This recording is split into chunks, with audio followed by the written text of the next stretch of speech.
भारत सरकार के विदेश मंत्री डॉक्टर एस जयशंकर नर्मदा के 2 दिनों के दौरे पर थे। उस दौरान उनकी ओर से नर्मदा के नागरिकों को 11.66 करोड़ के विकास के विभिन्न कार्यों की भेंट दी गई। नर्मदा जिला की 2 दिन की मुलाकात के लिए भारत सरकार के विदेश मंत्री डॉक्टर एस जयशंकर पहुंचे थे। इस दौरान उनकी ओर से विकास के कई कार्यों का लोकार्पण किया गया। दरअसल नर्मदा जिला की अपनी 2 दिन की मुलाकात के दौरान डॉक्टर एस जयशंकर की ओर से 11.66 करोड़ के विकास के कार्यों की जिला के नागरिकों को भेंट दी गई। तो वहीं राजपीपला स्थित पोस्ट ऑफिस पर कार्यरत पासपोर्ट सेवा केंद्र की मुलाकात लेते हुए नए पासपोर्ट की प्रक्रिया के लिए पहुंचे नागरिकों के साथ उन्होंने संवाद भी किया। इसके अलावा दूसरे दिन लाचरस गांव में पहुंचकर स्मार्ट क्लासरूम और स्मार्ट आंगनवाड़ी का लोकार्पण भी उनकी ओर से किया गया और साथ ही अमृत सरोवर का निरीक्षण करते हुए उन्होंने रामजी मंदिर में पूजा अर्चना भी की। इस दौरान नर्मदा के कई अग्रणी भी डॉक्टर एस जयशंकर के साथ मौजूद रहे। अभी तो यहाँ लाचरस आए थे, दो साल पहले वो अमृत सरोवर के लिए भी जब उसका उद्घाटन हुआ तब भी आने का यहाँ अवसर मिला।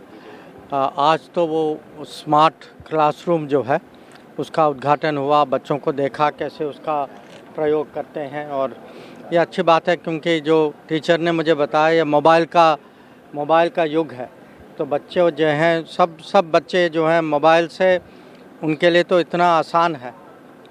तो जब ये स्मार्ट क्लासरूम आता है वही स्कूल जो है उनके लिए और इंटरेस्टिंग हो जाता है कि उनके लिए मज़ेदार हो जाता है। तो बच्चों का उत्साह देख के तो आनंद आता ही है।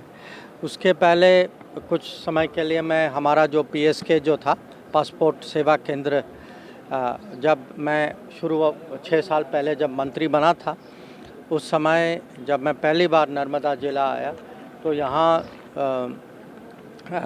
थोड़ी सी मांग थी कि यहाँ कुछ पासपोर्ट देने का जो व्यवस्था जो है इसको यहाँ स्थापित करें। तो काफ़ी समय के बाद मुझे फिर से वहाँ जाने का मौका मिला।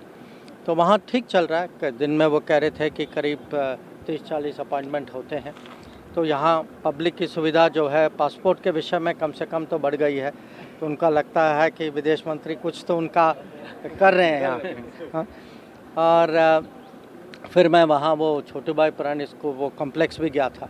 वहाँ मैं सचमुच में इम्प्रेस था कि वहाँ जो जितना वो जिम्नास्टिक्स, क्योंकि एक जिम्नास्टिक्स का वहाँ स्टेज फैसिलिटी है कि वो कमरा भी है, बहुत बड़ा जिम्नास्टिक्स का कमरा, और वहाँ जिम्नास्टिक्स के लिए जो स्पेशल जो इक्विपमेंट और जो सुविधाएं जो हैं कि उसके लिए जो ग्राउंड कैसे तैयार करना पड़ता है ताकि लोग जो हैं बच्चे जो हैं वो वहाँ जिम्नास्टिक्स सीख सकें और बिना क्योंकि वहाँ जिम्नास्टिक्स में थोड़ा रिस्क होता है कि कहीं गलत चीज़ करें तो वो इंजरी की संभावना है। तो आज जो हैं वो कोच वगैरह जो सब कोच भी थे वहाँ, तो वो भी कह रहे थे कि एक बार ये नए इक्विपमेंट आने के बाद कि बच्चों का उत्साह भी बढ़ा है। बहुत छोटे बच्चे थे, 3-4 साल के बच्चे थे और बड़े नौजवान भी थे, युवा थे। तो उनको देख के मुझे लगता है, और ये बताया गया मुझे कि कुछ लोग जो हैं अब एक बच्ची जो हैं वो नेशनल लेवल तक पहुंच चुके हैं।